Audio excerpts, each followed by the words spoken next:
once the other members or the participant joins, we'll keep kind of enrolling them.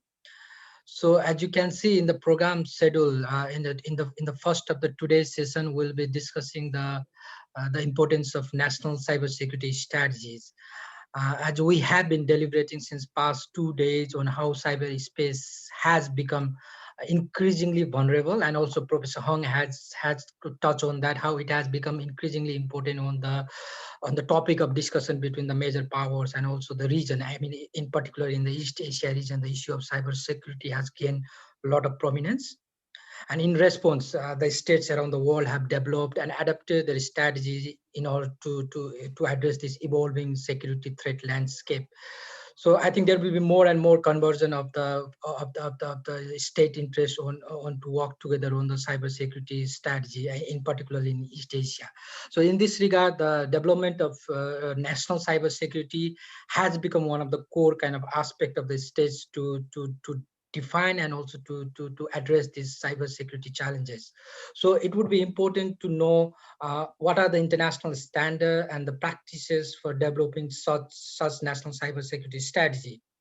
And to present this, I would like to invite Mr. Assenza Giacomo. So he's a project officer with the International Telecommunication Union, which is a part of the specialized agency within the United Nations.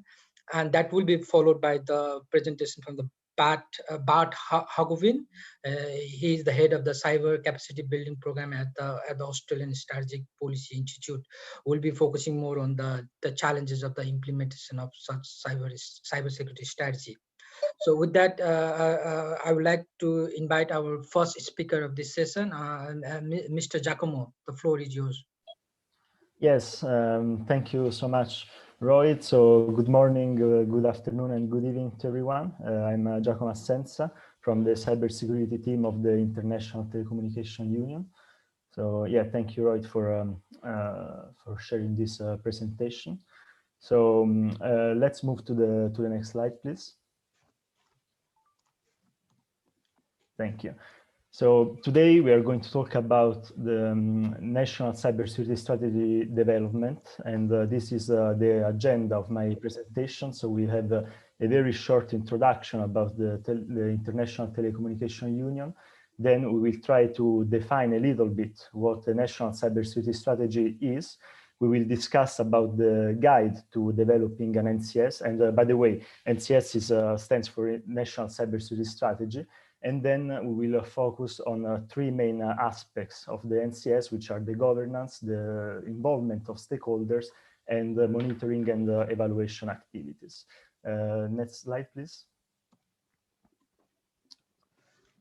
So ITU is an international organization which works for promoting connectivity and access to ICT worldwide, especially to underserved communities. So of course, cybersecurity is a key enabler of ITU activities and a key activity for promoting connectivity. Now, what is peculiar of ITU is his hybrid membership, because it comprises not only member states, but also over 900 members from the industry, the academia, the civil society. We have research institutions and so on. So it's really a platform for a collaboration. It has a multi-stakeholder approach that, as you are going to see, it's really important for cybersecurity. Next slide, please. So our team is active in enabling the development of national cybersecurity management worldwide, and cybersecurity management at the national level indicates, let's say, the processes, the vision, the objectives, all the aspects that shape the definition of national policies and initiatives. And these policy and initiatives taken together make the cybersecurity posture. Now, an essential step to build an effective posture is, of course, the definition of the national cybersecurity strategy. Next. So lately, there has been a huge proliferation of NCS worldwide. So here you can see this picture, which is taken from the ITU National Cybersecurity Repository, where we store all the publicly available strategies of member states. And in purple, you can see that the majority of member states have adopted a cybersecurity strategy. So according to the data from this repository, today, more than 120 countries have a strategy in place, whereas 3 years ago, only 76 had one. And there are several reasons behind this huge increase. For example, one of them is the rapid development and criticality of digital assets, coupled with the general belief that if you don't have a strategy in place, it means that you are not dealing seriously with the topic of cybersecurity. And from a certain perspective, this might be true. And also, there are a number of global initiatives that are asking governments to be, let's say, more verbal, more open and vocal about their NCS. For example, if we look at all the many international indexes that measure the commitment and the readiness of countries, one of the first questions is always, do you have a national cybersecurity strategy? Next slide, please. So let's just take some minutes to clarify what a real NCS is. So a cybersecurity strategy is not only a document where countries formulate high-level objectives, but this strategy is a real strategy. So we can say strategy with the capital S, where countries really plan what they intend to do to protect their national interest in cyberspace. And this national interest can be the economy, can be the economic development of the country, the security of people, the well-being, the resilience, and so on. So when talking about the NCS, we should always distinguish between two levels, the policy level and the strategy level. The policy is where countries outline what they want to do and what are their general objectives. For example, protecting critical infrastructure or stating that international cooperation in cyberspace is important. On the contrary, the strategy level indicates how this policy is going to be translated at the practical level. So how the government is going to orchestrate the national resources to protect its interests. Of course, combining these two levels is not an easy task. And this is why there are a lot of frameworks, there are a lot of resources available to support countries in their NCS journey. One of them is the guide to developing a national cybersecurity strategy, which you can see in the next slide. Thank you. So this guide was developed through collaboration among several stakeholders with expertise in the field of NCS support. And these stakeholders are from different backgrounds, different fields. We have international organizations, private sector, academia, civil society, and so on. The guide was published in 2018, and as you can imagine, a lot has changed since then. In fact, cyberspace is a domain which goes really, really fast, and the group of stakeholders are actually updating the content, and the second version of this document will be launched in October 2021. So the scope of this document is to provide an actionable and user-friendly framework to assist national leaders in the development of their NCS. Such a framework is built to be flexible and to be applicable in different national contexts. So it means that it can be adapted by all countries despite their specific environment, political environment, economic environment, culture, values, and so on. Next slide. So the guide is structured in 3 sections. You can see them here. So we have the life cycle, the overarching principles, and the good practices. So let's have a look at the 3 sections. Next slide, please. So this is the life cycle. In this chart, it provides a general overview of the various phases in the development of a strategy. In particular, the guide identifies 5 main phases, which are the initiation, the stock taking and analysis, the production, the implementation, and the monitoring and evaluation, which together make the last phase. What is really important of this section is that the life cycle is not only a process, but it is really a methodology. And this methodology has two main objectives. So the first is that all the relevant stakeholders are involved throughout the whole life cycle of the strategy. And the second is that the strategy creates a clear architecture of entities that are responsible and accountable in governing cybersecurity at the national level. So in both of these, if both of these objectives are met, this methodology, so the life cycle, ensures that the NCS is always relevant, is effective, and is meaningful for the country. Next, please. So this is the second section of the guide, which outlines 9 overarching principles. So these principles are cross-cutting considerations which, taken together, can help in the development of a forward-looking and holistic cybersecurity strategy. So you can see the principle here. We have the vision, the inclusiveness, human rights, and I mean, all the rest that you can see. And this principle should be considered in all steps of the NCS process, from the drafting up to its publication, implementation, and monitoring. Next one.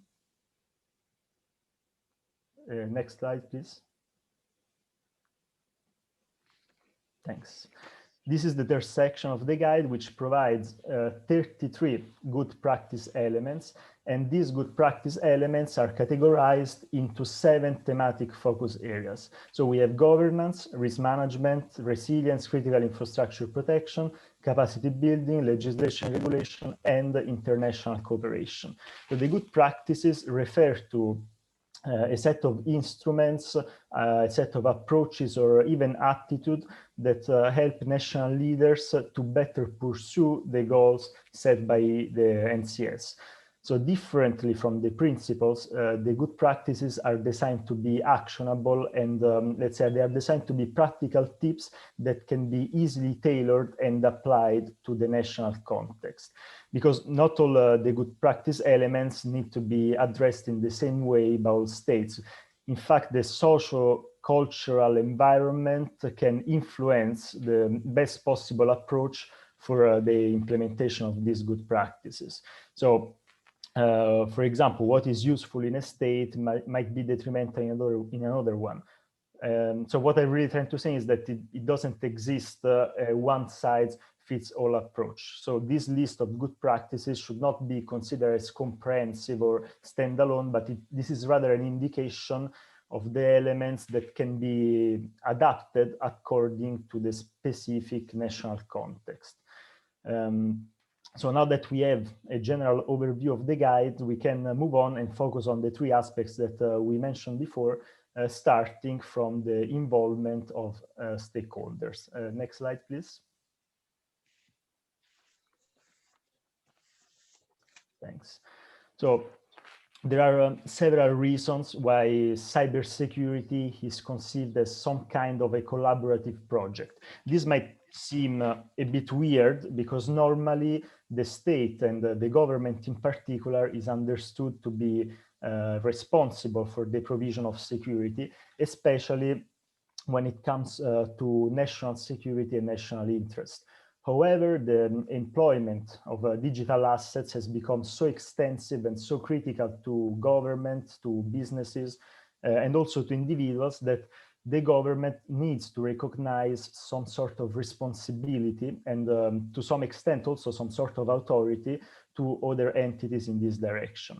So if we take, for example, critical infrastructure, these entities are often privately owned and privately operated, but they are an essential pillar of national security.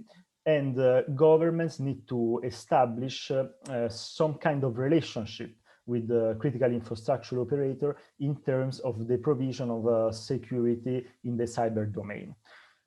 And of course, critical infrastructure is just an example because there are a lot of different stakeholders that are key for cybersecurity and that should therefore be part of all national processes in this field. Just to mention some of them, we have law enforcement, public administration, a lot of different vertical sectors like telecommunication, tourism, healthcare. We have SMEs, NGOs, and so on. So the first thing to think about is really making sure to join all the dots across the various sectors of society, so private, academia, governments, and so on. This is because cybersecurity is not something that government can solve on their own, or the private sector can solve on its own. On the contrary, a successful strategy really needs to incorporate all the stakeholders to figure out how to make the country more resilient, more ready, and more, let's say, oriented toward the innovation and digitalization. Next slide, please. So the inclusiveness, it's also the third principle of the guide, which says that the strategy should be developed with the active participation of all the relevant stakeholders. And this active participation should be ensured throughout the whole life cycle of the strategy, and it can come with different shapes and brings different benefits. So if we have a look again at the life cycle in the next slide, all right, so here we have all the different phases, and for example, during the initiation, the stock taking, and also the production, it is key to leverage the unique knowledge and expertise of stakeholders to better identify, for example, what are the needs, what are the security gaps, what are the critical assets, but also what is the risk landscape, and for example, what are the available resources to settle realistic cybersecurity goals. During the implementation and monitoring, on the contrary, the stakeholders will be responsible and accountable for performing specific activities, such as putting in place security controls, and make sure that these controls are always effective. So in this sense, the involvement of stakeholders doesn't mean only their representation, but it means also ensuring that every single one understand and implement its role for achieving the objectives of the strategy. Of course, for this kind of inclusiveness, it's better if the strategy is a public document, so everyone can be better aware of it. Now, the presence of such a huge amount of different entities makes the national cybersecurity landscape extremely complex and dispersive, because there are a lot of different moving parts. And this, of course, could be a challenge. So the critical question to be asked is there someone with the grip on it? So is there a person, an institution, or an entity which sees and manages the whole picture together? And the answer is in the national cybersecurity governance. Now, the governance should bring a simple and coherent and efficient structure which shapes how all these different entities interact and interplay. The guide recognized the criticality of establishing a governance throughout the whole life cycle. And in order to avoid conflict or friction, it states that the strategy should appoint different entities for drafting, implementing, and evaluating the NCS. Next slide, please. So also the eighth principle relates to the governance structure, and it states that the strategy should be set at the highest level of the government, which will then be responsible for assessing relevant roles and responsibilities and allocating sufficient human and financial resources. So what is key here is that it doesn't exist the ideal governance model or the ideal governance structure, but it strongly depends on the national context, for example, on the political environment, on the form of government, and the other factor of any given states. Nonetheless, there is a collection of best practices that can help in establishing an efficient cybersecurity governance. Next slide, please. So these are the best practices. So first, states should establish a competent cybersecurity authority to act as a central point of coordination. This could be an entity, such as a National Cybersecurity Center, or an individual, for example, a minister. Obviously, every aspect concerning national cybersecurity cannot rest on the shoulders of a single entity or a single individual. And this is therefore important to create an adequate network of entities, such as centers of excellence, computer incident response teams, task forces, and so on. And all these entities will respond to the competent authority, which acts as a focal point for the whole country. Then the governance structure should also ensure intra-government and intersectorial cooperation, because as we said, cybersecurity cannot be managed only vertically. This is a topic that crosses horizontally all the elements of society. And for this reason, states should create mechanisms to ensure that also the stakeholders that are not directly involved with cybersecurity are able to have a say and are able to participate to its management and planning when it is relevant. For example, the Ministry of Education usually doesn't have a direct responsibility over cybersecurity, but educating a skilled cybersecurity workforce is a pillar of capacity building. And in such a case, the ministry could be involved in the decision-making process. Finally, states should develop an implementation plan. The implementation plan ensures that the national cybersecurity strategy can really be translated into actionable tasks. And to ensure the accountability and progress with this plan, the plan should clearly state the roles, the responsibilities of all the parties involved. For example, it should openly identify who is the owner or who is the individual focal point of every work streams. And what is important is that these roles and responsibilities should be identified not only for the drafting and implementation, but also for the monitoring and evaluation, which brings us to the last topic that we are going to focus on today. Next slide, please.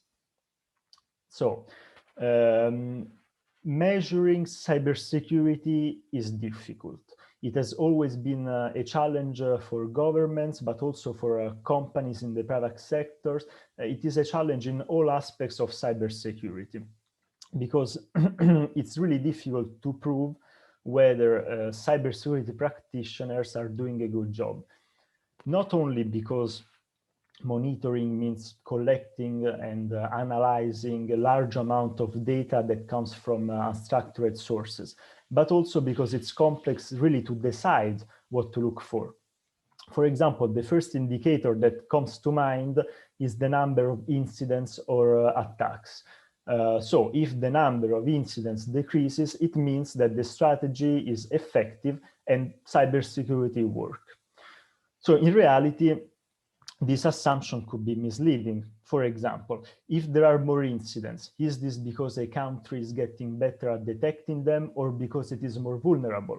Or again, maybe it could be a period in which the threat is higher, for example, during the election times. And also, qualitatively, incidents are not all the same. So some of them are easy to be detected and mitigated, whereas others are highly sophisticated, are more harmful, and even stealthier sometimes. So monitoring is really tricky, and it should be carefully organized. Here you can see 3 steps to organize this phase. Next slide, please.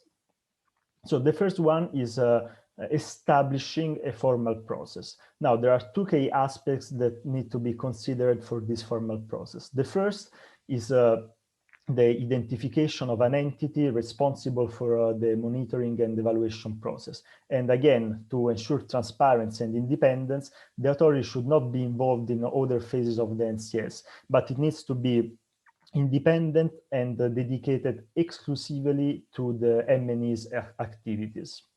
Next slide, please.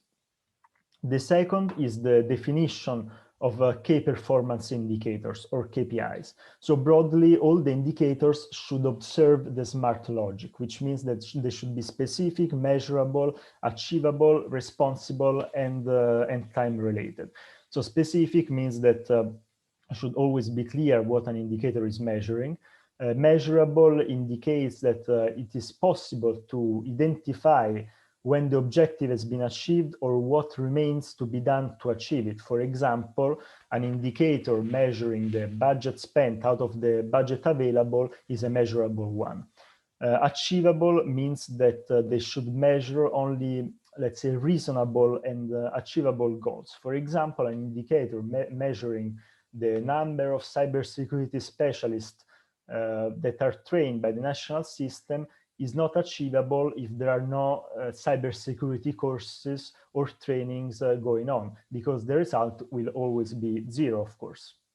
Then indicator should be responsible, which means that it should be clearly indicated who has the responsibility over the monitored aspect, the monitored item, and they should be time related, which means, of course, that it is clear the time frame in which the goal of the indicators need to be achieved.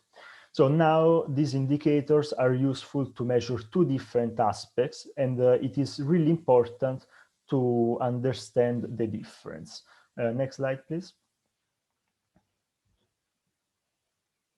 So the first aspect is the implementation of the action plan. So here the goal is to identify as soon as possible any deviation from the action plan, understand the cause and rectify the situation or adapt the plan. So here you can see a standard template to monitor the implementation of the strategy, and there are some elements that it's good to track. For example, the name of the initiative, start date, expected end date, the status, the owner or responsible person, and so on.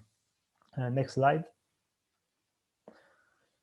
The second aspect to be measured is the outcome of the strategy. So this is critical for understanding whether the objectives of the strategy are being realized or whether different actions should be considered.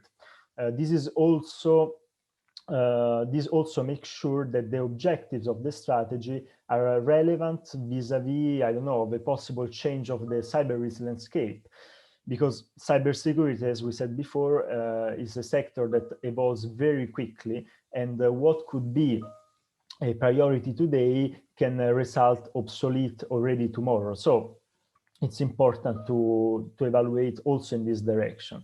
Now, as we said, it's key to understand the difference between monitoring the implementation of the plan and evaluate the outcomes of the strategy. This because the KPIs to be used are different, and because these two aspects are not necessarily correlated. So, for example, if we take the activity training the personnel of the public sector, a KPI measuring the implementation could be, for example, the percentage of the personnel taking part to trainings. However, even if I reach 100% of trained personnel, it doesn't mean that the personnel is automatically cyber aware. This because maybe the trainings are not of a good quality, maybe because they're useless, or maybe just because they don't work. So to evaluate the specific outcome, I will have to use different indicators. For example, I can prepare a quiz or an exercise on the topic and see if the result is good or if this is not good. Next slide, please. Oh, okay, so yeah, I think we covered all the aspects that we were planning to cover. Here you can see all the contacts of the cybersecurity team of ITU, and most importantly, you can see the link to download the guide to developing a national cybersecurity strategy. So I think there will be a round of questions after the next speaker, or you can send your question to the email you see displayed here. And yeah, I'm done here. So Rohit, back to you. Thank you very much for your attention. Thank you, Giacomo, for your comprehensive presentation. It has been really useful, and I think you managed to cover all the key aspects of national cybersecurity strategy within this short span of time, like within 30 minutes. You were right on time. So we are so thankful for you, and I think you touched upon some of the very crucial aspects of the guide. So, like for instance, the development of the life cycle of a national cybersecurity strategy, why the states or the stakeholder needs to focus on that life cycle. You also touch on the importance of the principles, the overarching principles, and how it needs to be incorporated within the while designing or developing such a strategy. So it has been very comprehensive.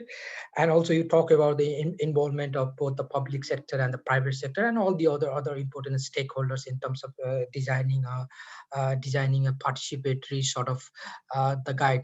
And lastly, you focuses more on the governance aspect, I think, which is very crucial aspect, how the government's aspect of the national cybersecurity strategy should be there in order to provide the leadership, but also in terms of its implementation, and also in terms of the overall evaluation. So I think it's surely the participants have been surely benefited by your comprehensive presentation. And as you have suggested, the guide can be easily downloaded from their website, but we'll also send you the link in the chat box as well for your easiness.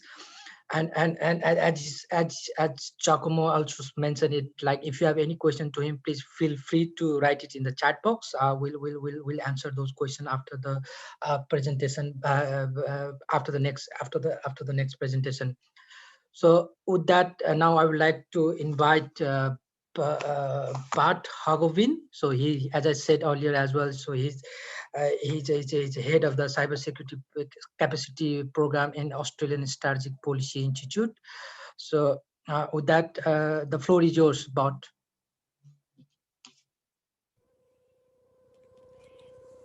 Thank you, Rohit. I assume you can all hear me fine? Yeah. Great. Good afternoon to those sitting to the north of me, and good morning to those based in Europe. Don't get mistaken by my background, but it's almost dark here now, so I changed my office attire for something slightly more comfortable. I hope you don't mind. Thanks, Rohit, and thanks to DCAF for the invitation to say a few words this afternoon. And it's a real pleasure to see so many online and to talk about and to have this conversation about the topic that I've been given, the importance of national cybersecurity strategies.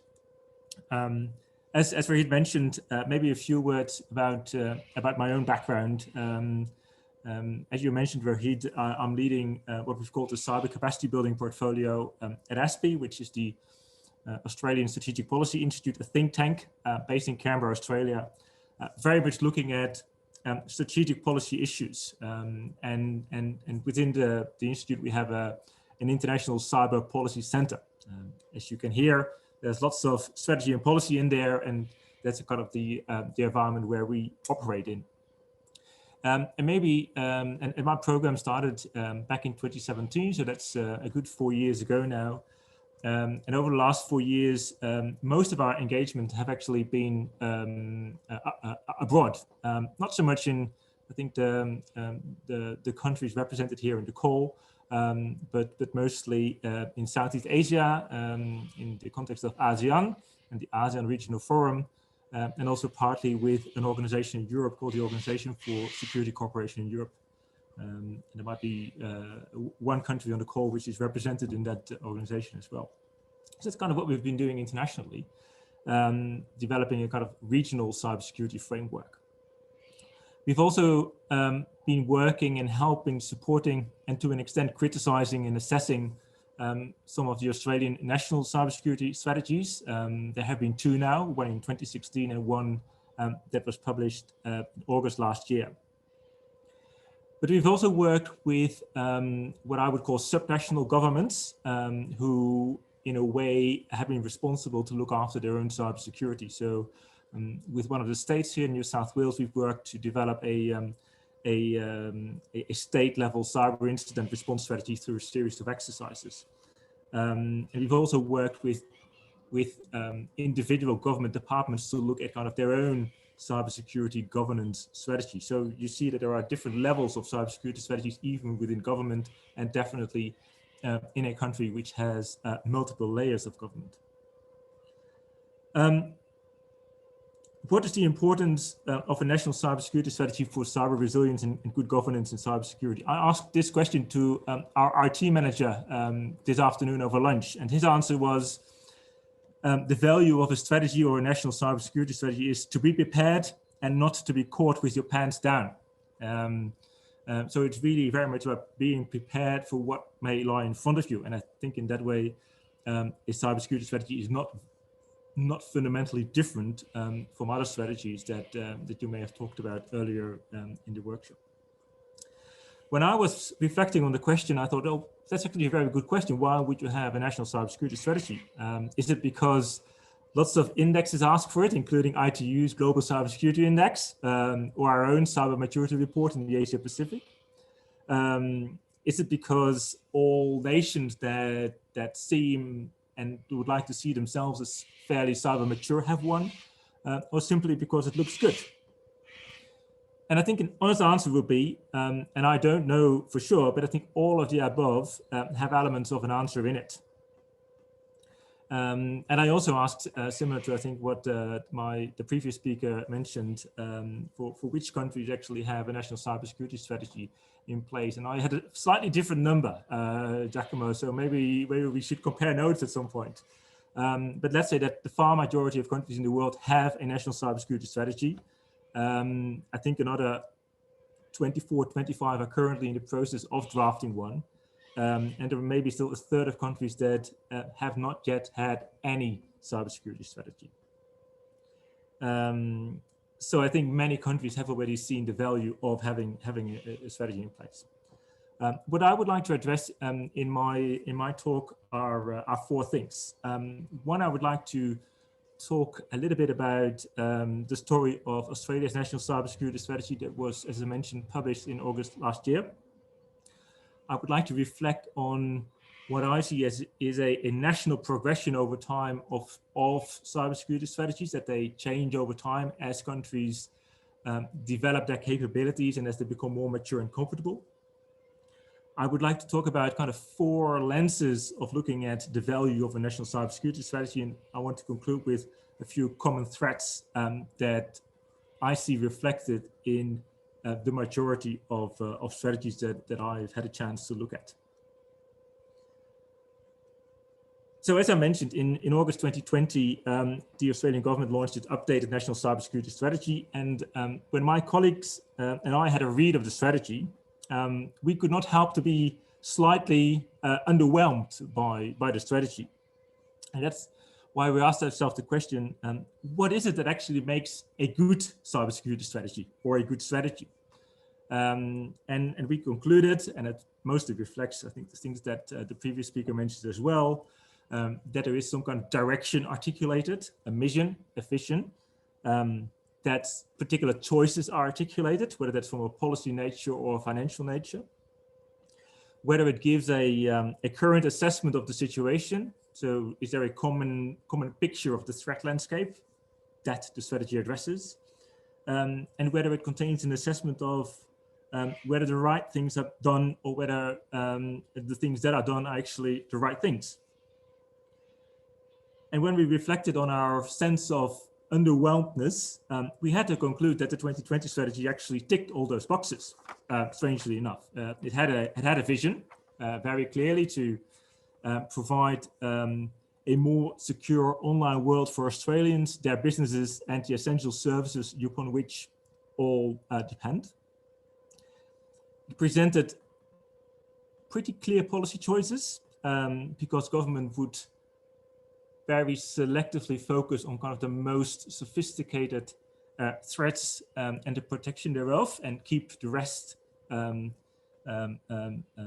of their kind of area of responsibility and refer that to either industry or to citizens themselves. It contained a financial paragraph, and which included an investment of a fairly large amount of Australian dollars over a 4-year period.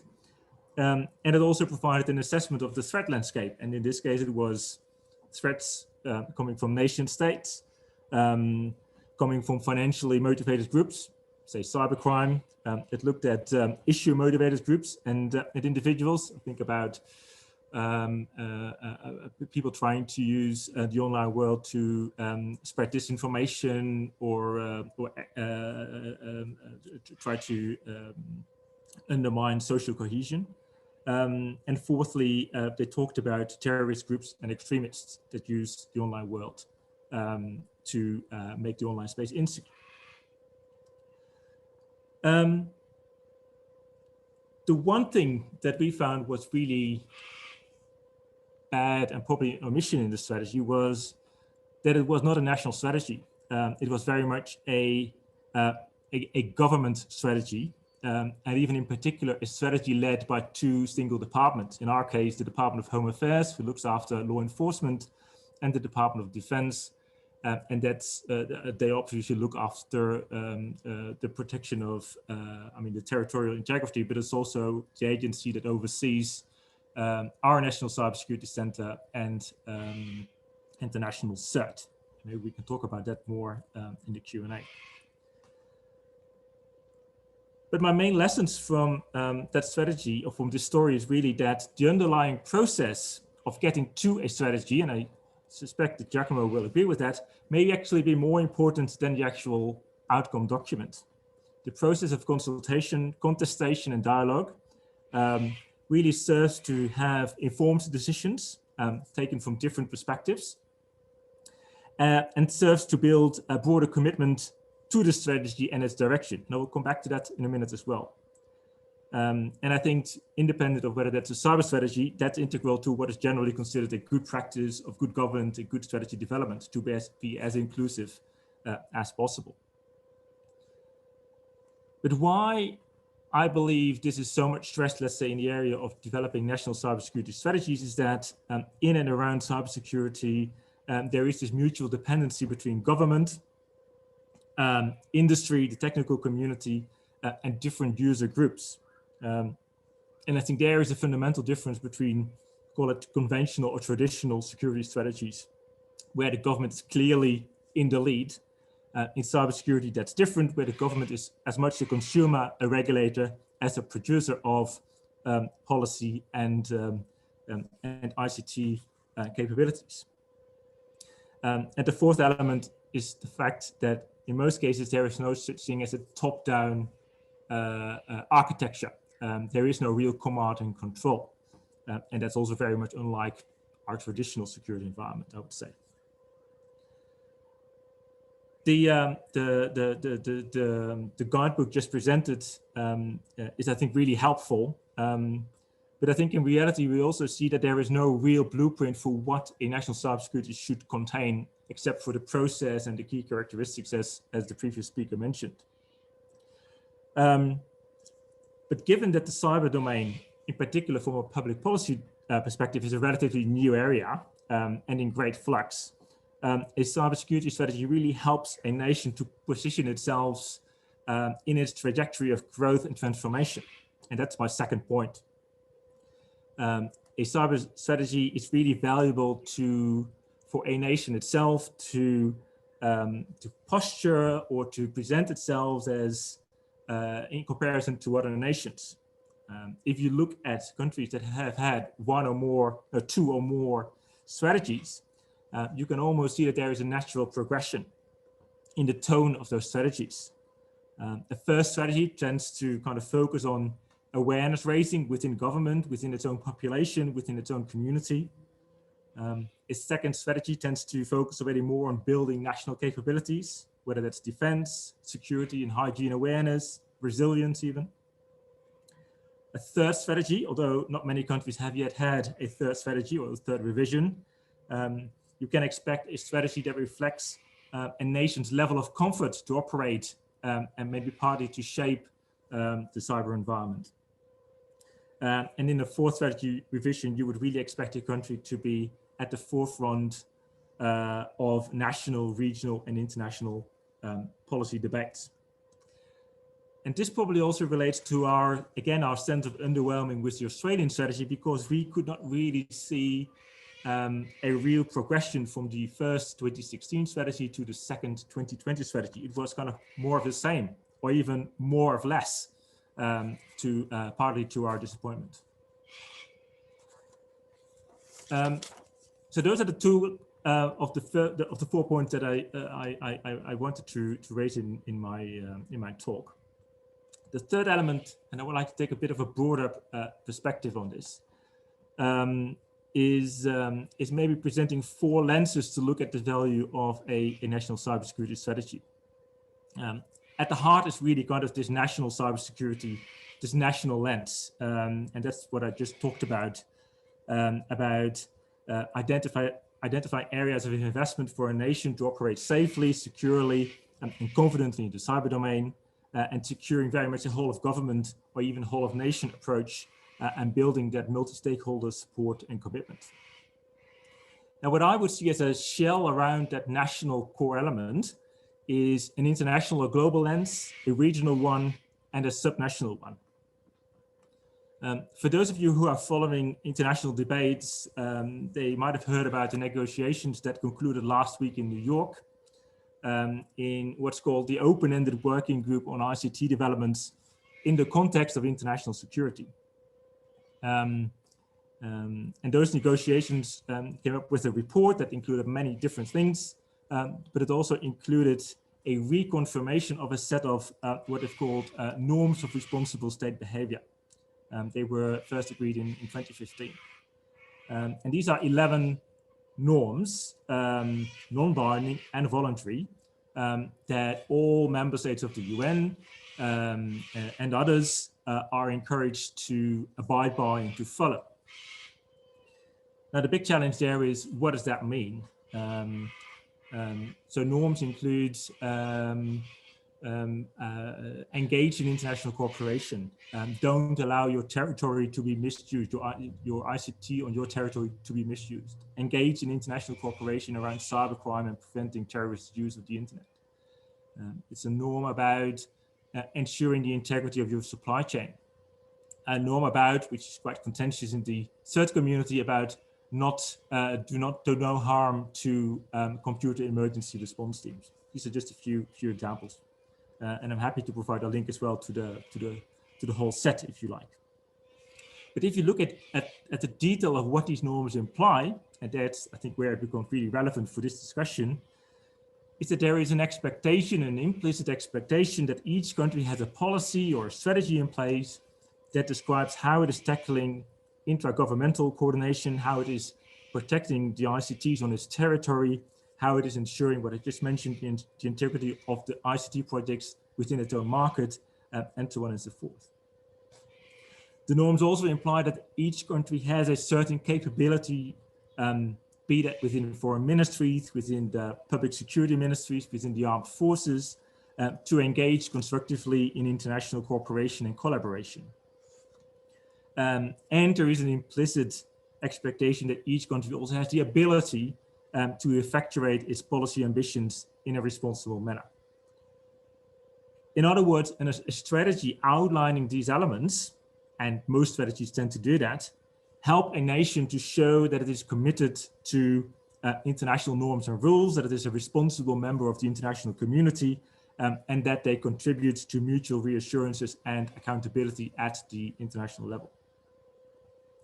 So that's kind of my international shell around a national cybersecurity strategy. Linked to that, closely linked to that, are so-called confidence building measures, or cyber confidence building measures. Also a topic of great interest in our region, if I'm not mistaken, in particular through the ASEAN Regional Forum. And I think our colleagues from Japan have been very much front and center of the ARF effort to come up with regional confidence building measures. And these measures generally really come down to encouragements of states to share the national policies, to share the laws and regulations. And of course, before you can share, you need to have one, and you need to have one that is publicly available and that draws on broader, at least government and societal commitment.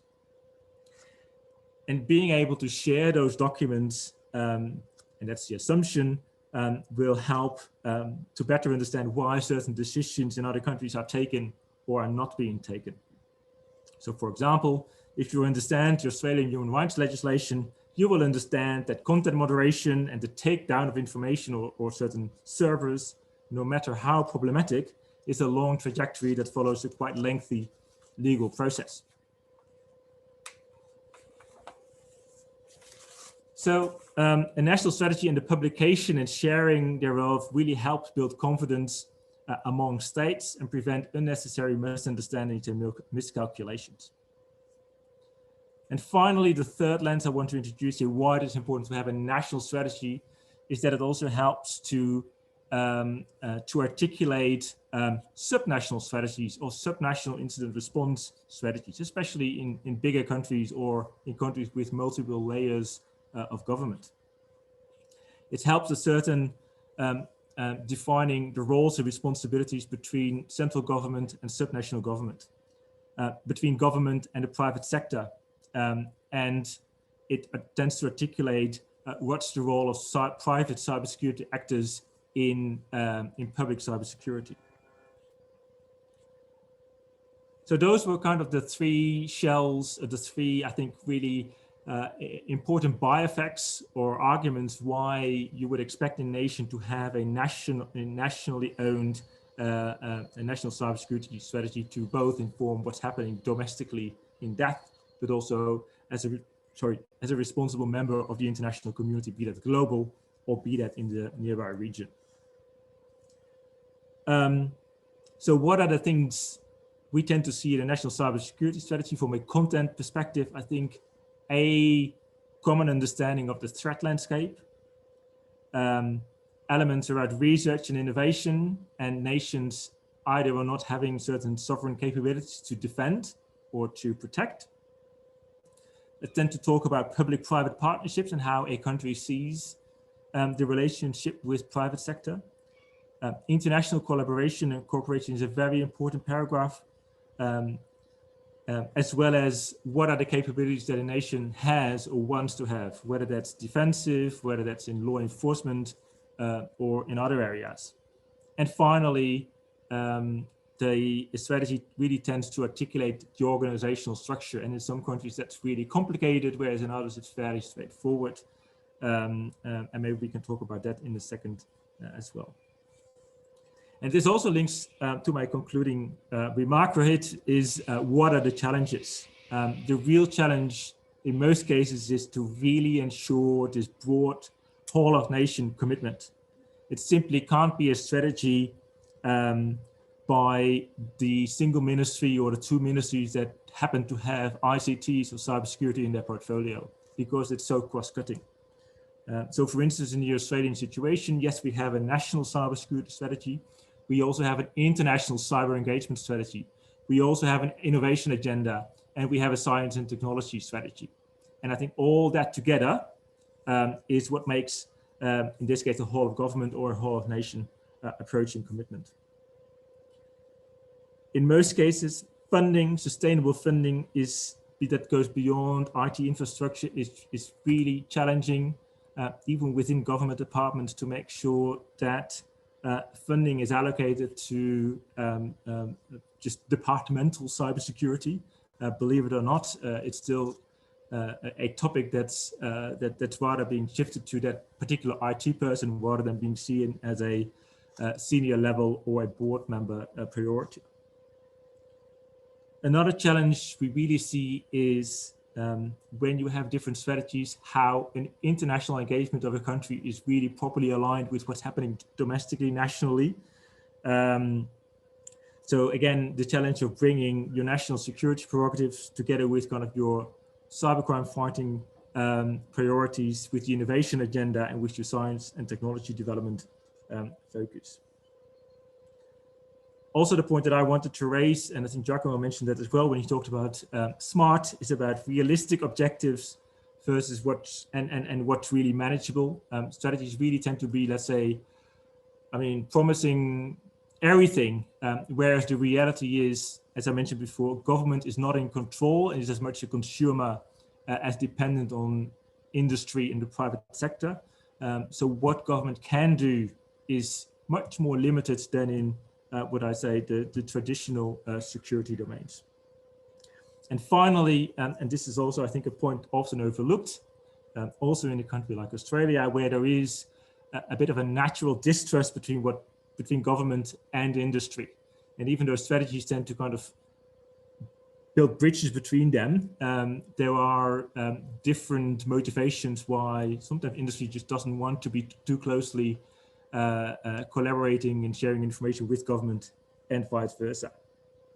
Again, government is a consumer, a producer, as well as a regulator, so there are different elements to it. Finally, I would like to point to two resources that I find tremendously useful. One is if you want to know more about national cybersecurity strategies and capacity building resources, on this is something called the CYBIL portal, CYBIL portal.org, which is a collection of project resources and tools that the global cyber capacity building community has made available, which includes a chapter on strategy and policy development. And this is part of the organization or the forum called the Global Forum on Cyber Expertise. And I believe a number of countries represented here are also already a member of that forum, but that's really kind of a community of practice where these things are discussed, but also where countries can ask for help and support, and then yeah, to kind of assess or help drafting or redrafting a strategy. That was my story. Thank you so much for your attention. I'm very much looking forward to questions, comments, and your disagreements. Thanks. Thank you, Bart. Thank you for your presentation, and it was really useful to hear your own experience, and especially the case of Australia, how they have drafted the process, and what was the lesson learned out of that. It was very good and informative for the audience. I mean, for all the participants as well. And you also highlight some of the key elements that needs to be incorporated while developing the cybersecurity strategy. And you also touch upon the case of Australia to see what are the challenges they have been in terms of both from the public and private sector, how they are cooperating in some area where there are convergence, and where are the areas where there are like divergence between the public and the private sector. So it was very good to hear from you on this aspect. So there are a couple of questions that has come up in the chat box. So maybe I read that question for you. I think the first one, one of the participant asks, would you talk a bit more on the monitor and evaluate cyber governance? For example, monitor and evaluate by whom and how, and what makes cyber governance better or bad? So this question is for both the speakers. So maybe may I request Giacomo to address first, and then we can go with Bart then. Would that be okay? Yes, of course. So thank you so much for this question. Of course, especially the monitoring and evaluation part, I think it's one of the most challenging, let's say, effort when dealing with the national cybersecurity strategy. So, but let's start with the governance. As I said before, we cannot talk about a silver bullet when we talk about governance, because it depends on the national context. So if we take countries that are different, for example, big countries which has a high degree of digitalization, of course, in this case, there will be more institutions, more interest at stake, more stakeholders, and so on. So the governance will be more complicated, more complex. Okay, whereas a country which is starting its journey in national security and has a lower, let's say, degree of digitalization, maybe the institutional context can be easier. And in this case, for example, what is suggested is that normally we shape. It's to shape, let's say, a national CERT, for example, which will act as a champion on cybersecurity and really brings the country toward a more, let's say, mature level of cybersecurity governance. In any case, what is really important is that the roles and responsibilities are clear, is that there is an interplay between all the entities that take part in the governance process, and also that the stakeholders are involved. I'm not talking only about stakeholders in the government or in the authorities, but also in the private sector. For example, the critical infrastructure operators are key here because they are closer to the system, to the assets that need to be protected, and so they are, let's say, in a privileged position. So about the monitor and evaluation, here again, it depends. This is really tricky.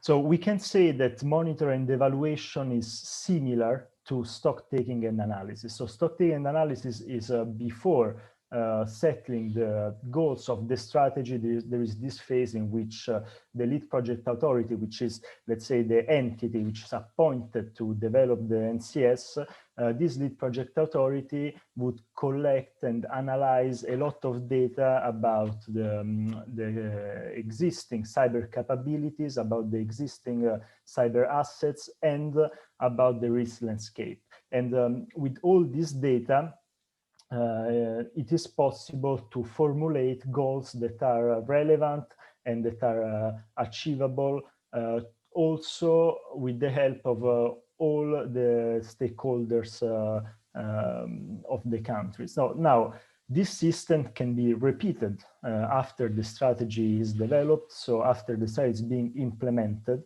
to see, on the one hand, how the implementation is going, and what are the effects.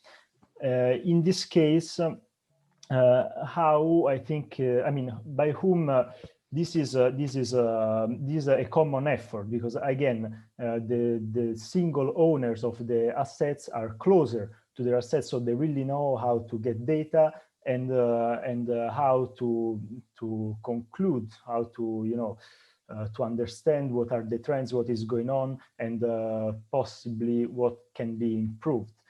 So there is this first level of evaluation and monitoring, but then who has the whole picture is and the entity which is appointed for this, and it's really important to have a specific entity. So it could be, for example, a task force within the national CERT or within the National Cybersecurity Authority of the country.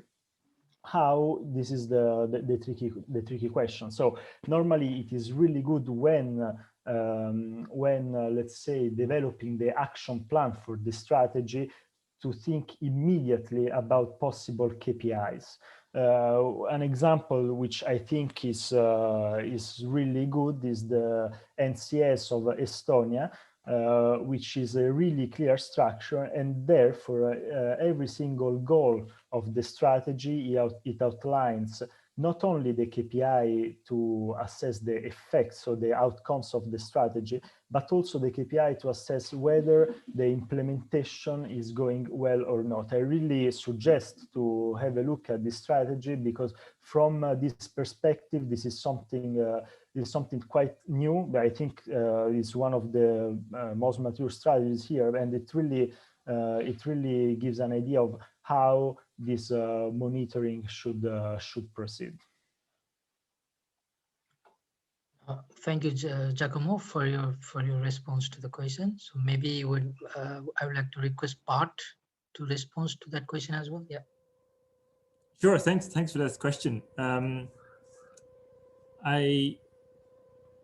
I agree. Let's say that monitoring and evaluation, despite all good practices, is still oftentimes an afterthought. And I think there is a balance between the reality of a government not want to kind of set all of its objectives in a very smart SMART way, because it also kind of, there is a risk that they are obviously being assessed on that and may not fail and may fail on their objectives. So I think in reality is always a bit of striking a bit of a balance.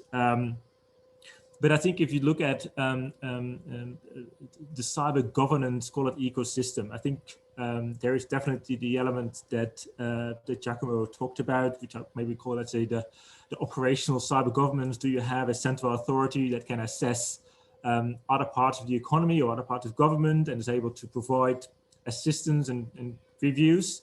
For instance, in the Australian situation, the National Cybersecurity Centre issued something what we call the Essential 8. These are kind of the 8 criteria that each organization of national importance should comply by. They certify, they attest to their compliance, and if not, they can provide assistance. But that's still very complicated. At a bit of a higher level, when I talk, let's say, about the cyber governance of a strategy, do we have the right objectives? Are we investing in the right capabilities and the right things? Is there a proper dialogue about objectives and priorities? Then I think the role of Parliament and parliamentarians or representatives of the people cannot be underestimated. And let's say take the discussion out of the technical domain, but more kind of in the social and political domain. Media, and that may refer to the next question that was posed to me, is a very important one. Is the media able to report about incidents or immature industries within a nation, and the role of civil society organizations, including a think tank like our own. And if I may give one example, is that we did not do that yet for the 2020 strategy, obviously. But for the 2016 strategy, we as an external think tank actually assessed whether government was meeting all its targets by using a kind of a traffic light system, saying, well, these objectives are fulfilled, and on others they are lagging. The final point, I think, which is really kind of, I think, a testament of a good evaluation system is whether you have an environment where tactical researchers can actually identify shortcomings and are able to kind of report about that and talk about that in a fairly confidential and trusted environment. I think that's another element which is quite typical for kind of the cyber environment. That's not often talked about too much. Thank you, Bart, for your response. I think there is one more question directed at you, and you partly touched on that question as well. So I'll read out the overall question for you. So what are the main deltas? I guess it's the main difference between the 2016 and 2020 strategy. So maybe it's more focused on Australian strategy. And what is your take on the recent squabble between Australian government and Google? Of course, we all are interested to hear about that. So please, Bart. Yeah. Yeah, sure. Great questions. I think the biggest delta, the biggest difference between the 2016 strategy and the 2020 strategy has been its scope. So back in 2016, if I'm not mistaken, there were 5 key priorities identified next to kind of the usual things like promoting cyber defense and cybersecurity. There was an element about a partnership with industry and academia and creating this kind of whole of society partnership to contribute to national cybersecurity. And there was a commitment of government to also help individual citizens and small enterprises, as that's generally seen as kind of the weakest point in most economies. It's really kind of those small enterprises. Now, those two elements, so the partnership between government, academia, and the private sector, and kind of this responsibility, this moral responsibility for small and medium enterprises and individuals, was taken away from the 2020 strategy. So government made a decision not to focus on that any longer, and to almost exclusively focus on threats that were emanating from other nation states, or threats emanating from transnationally organized cybercrime, as saying, well, these are the most serious forms of cyber insecurity that will require government intervention. So that's in answer to the first question. The recent squabble between the Australian government and Google and Facebook, I should note. I think this relates back to one of the points I made in my talk is it's very difficult to understand what caused that squabble or that conflict if you don't understand, in particular, the Australian media landscape. So there was a bill proposed to Parliament that media platforms like Google and Facebook that making money because they use and share information of others, including from accepted journalistic outings, so newspapers and media, that they would kind of make, that the business model was about, let's say, making profit from free information that was shared by media. Now there are two elements to this. One is that the media, I think in most countries is under pressure for, for financial reasons. It's very difficult to run a viable media business. And the particular situation in Australia, where the media environment is dominated by one particular group of companies called the News Corp Corporation, owned by Robert Murdoch. And I think the proposed bill should be seen in that light, is that the big media companies wanted to have a share of the pie of the Googles and Facebooks, and that's I think one of the reasons why that law was introduced.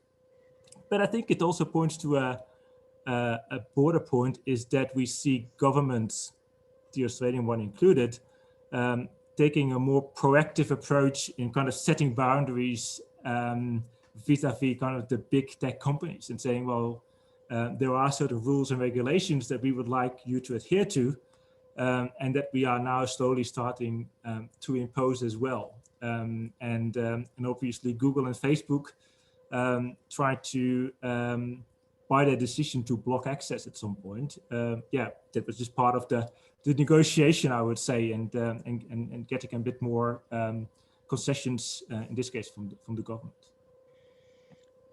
Thank you, Bart.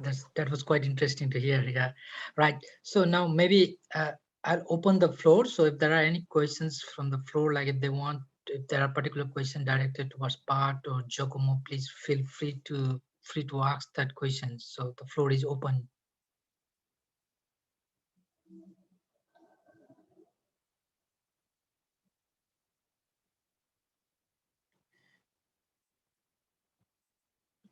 So maybe there was one particular question. Yeah, Francisca, you wanted to, sorry. Hi, my name is Francisca, and I'm a colleague of Rohit, so I work at DCAF as well. And I was very interested in both presentations, and very interested to hear from Bart's perspective about this progression that you described in the strategies, which I assume is a kind of ideal that you just described. And I wondered whether you were speaking about a development that you've seen in specific countries, because I work in Southeast and Eastern Europe, and the strategies that we've seen there are not necessarily following this. They try to cover all of these issues that you have mentioned there, but you don't really see a progression, or rather, what I think is often a problem with these strategies is that they try to put too much in, and then it becomes too ambitious, and it's not. So I would always say, rather than trying to progress too quickly, be realistic about this state where your country is at. And I just wanted to hear your comment on that, whether, as I said, this progression, if you can talk about some specific countries where you've seen that actually happening, and why this country was able to progress to these different stages. So maybe, but yeah. Thanks for that question. I mean, I totally kind of see what you are referring to, and I think one of the final points I made as well is, in particular around kind of the cybersecurity strategy, even more important to be realistic about what can be achieved, given the particular circumstances of kind of the cyber ecosystem generally. When I talked about that progression, to me, that was not, let's say, a merely theoretical progression, but I've seen it in a number of countries where kind of their first strategy or the first two strategies, I don't think there are that many countries that have been through their third strategy. But they all start at kind of at this level of trying to explore what are we actually doing, what's our operating environment, where the focus is really much about, let's say, raising awareness for the fact that cybersecurity is a national priority, and then trying to map and identify what are the big moving parts, who are the main stakeholders, and what's generally kind of our operating environment. And I think I can definitely point, for instance, to the progression of the national cybersecurity strategies of the Netherlands, where they have gone from kind of non to capacity building. Then I think the second one is from non to raising awareness. The second one is, I think, something called, let's say, from raising awareness to capabilities, and so on and so forth. And I think definitely in most first strategies, you really see this focus on raising awareness and trying to establish a basic understanding of the operating environment, and trying to test the first initial priorities, and then, let's say, in the second strategy, that's further refined. I hope that answered the question. Yes, thank you. Thank you, Bart, and thank I you. don't know if I can add something to please. it.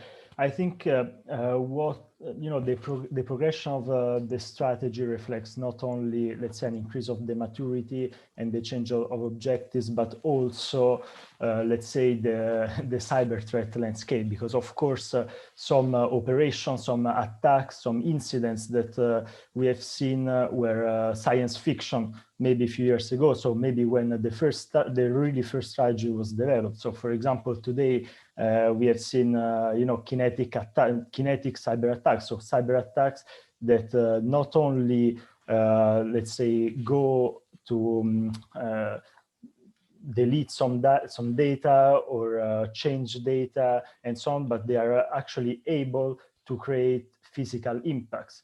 Okay, and something which is also relatively new is the use of the internet for influential operation, for example. So to influence public opinion, to spread let's say, conflict in the public opinion and so on.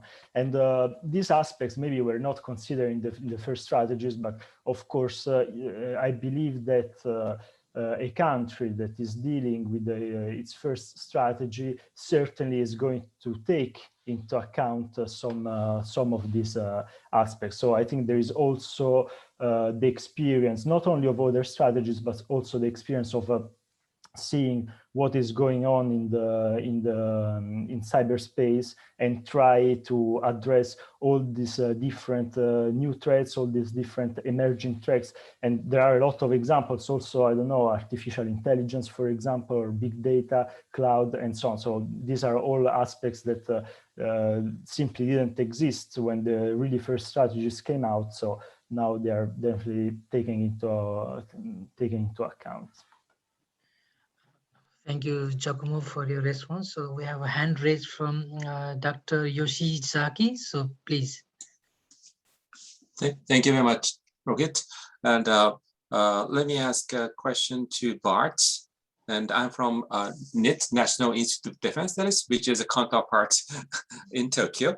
And in your the presentation, I noticed that you used this expression, informed decisions, and also inclusiveness.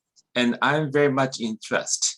And in the case of Australia, the national security strategy welcomes the public's comments. Yes, from Australia. And what is your take? How about your situations? Having a cyber strategy, do you have any public comment type of hearing or events to ensure the inclusiveness, to ensure the informed decision in your case? Thank you.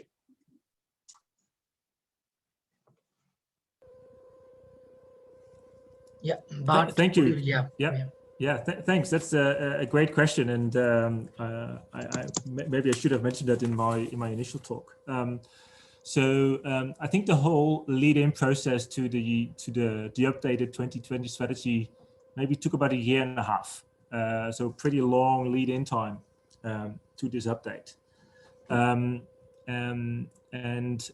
Let's say between the launch in August 2020, there was a period before and a period after that I think referred to your question.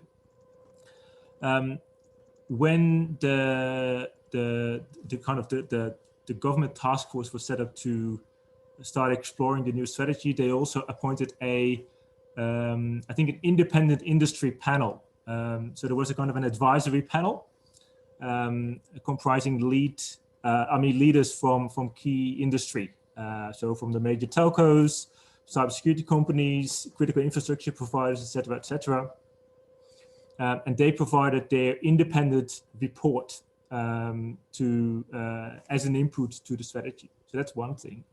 At the same time, and that's kind of the nature of the country, is that in all major economic centers, so let's say in Sydney, Melbourne, Perth, Brisbane, there were consultations with industry who could share their opinions in, a physical consultation session, but also in writing. So if I'm not mistaken, and you can all see it on the website, I think there are about 150 individual submissions of anyone with an interest from academia to industry to foreign companies and foreign civil society organizations, expressing what they wanted to see reflected in the strategy.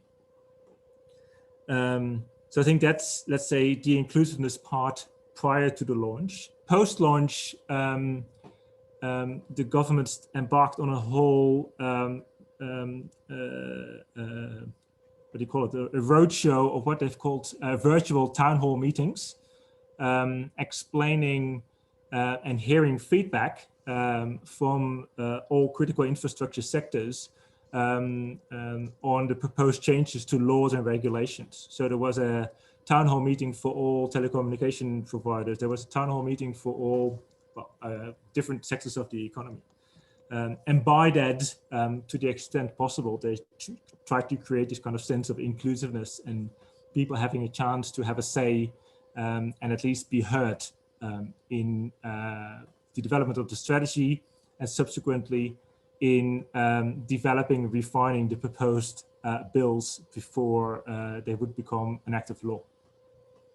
And this is all publicly available if you search for Australian Cybersecurity Strategy 2020, you'll find all of that publicly available as well. Thank you. Thank you very much. Thank you, Bart. And there is one more question. Maybe Bart would respond, but I will read out the question for you. So what should be country's priority on the supply chain, on the cyber security management, I guess? So can you provide an example of a best practice?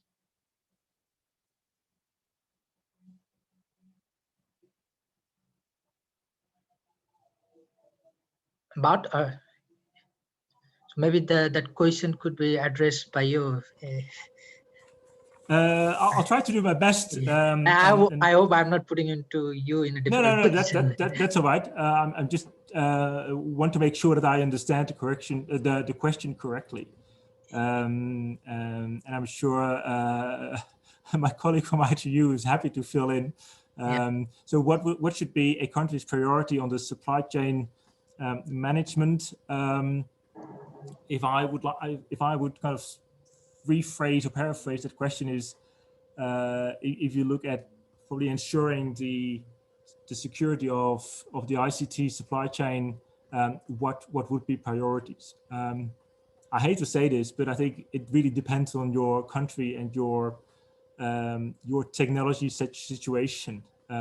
So, for instance, a priority in Australia would be fundamentally different, I would argue, from some countries represented here on the call, which are much more what I would call a technology provider or technology shaper rather than a technology taker. And people consider Australia a technology taker. We don't have really kind of an indigenous, a local ICT industry, whether that's companies or research and development.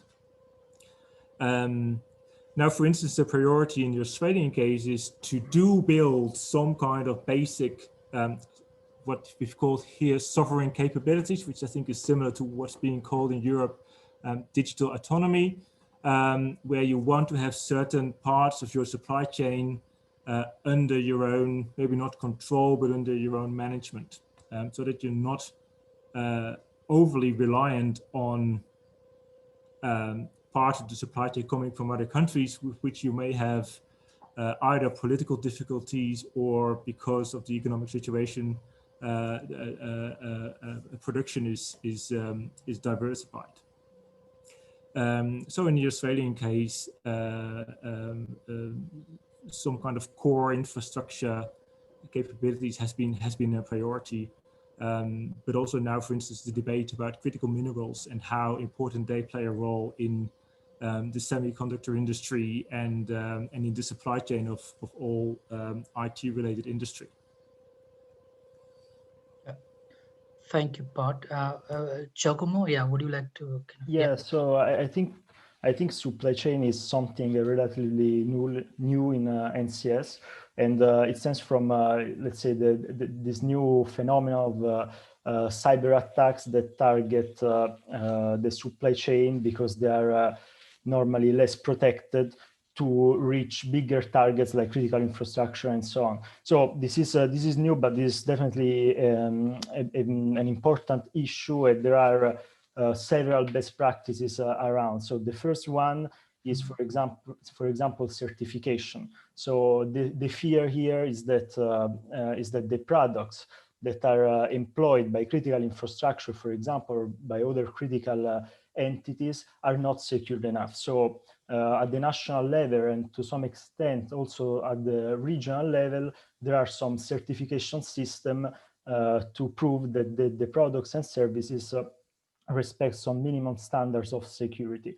However, certifying is not easy because if we take a software, for example, so every time that there is an update, what do we have to do? Do we have to certify it again? And also certifying the software is something, but certifying the hardware is way more it's way more difficult because in the hardware, if there are some backdoors, for example, it's going to be really difficult to spot them. And this is, by the way, the whole fear with 5G. So there is the fear that these assets are not secure enough and there are backdoors and so on. So this leads to another goal, which is the production of homegrown technology. So technology that are secure because it's really the national environment which produces them. And this goal can also be linked to some extent to economic development and digitalization. So some countries in their strategy, while talking of the supply chain, they really stress the importance of becoming a leader in the exportation of cybersecurity technologies, for example.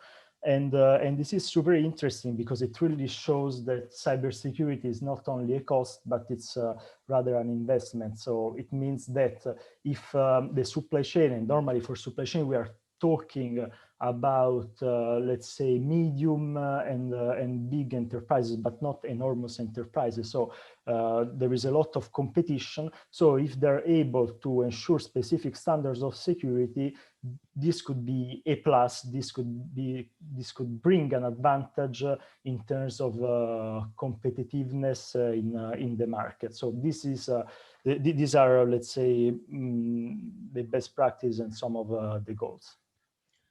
Thank you, Giacomo, for your response. I think we'll end this session here. I think we are right on time. And I would like to thank everyone who have kind of asked the questions and also kind of responded and listened to the whole session.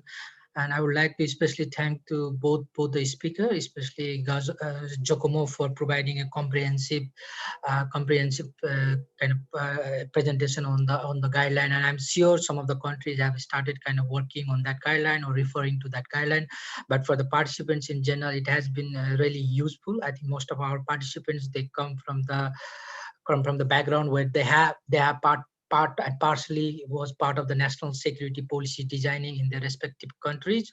So I think it will definitely help them to to go through those guides and to of course discuss that within their institutions and with the colleagues also, and to inform them who have been engaging in this cyber security strategy in their respective countries. So it has been a really useful for them. And I would also like to thank Bart to reflect on the Australian case and how they have developed the strategy and what was the challenges while developing those kind of strategy, and also the responding to some of the difficult question and answer that you have to face. But in overall, we are very thankful to both of you. And now we'll take a 10 minutes break roughly, and then we'll come back for our next session. And I hope that's okay with everyone. So we'll see you after 10 minutes.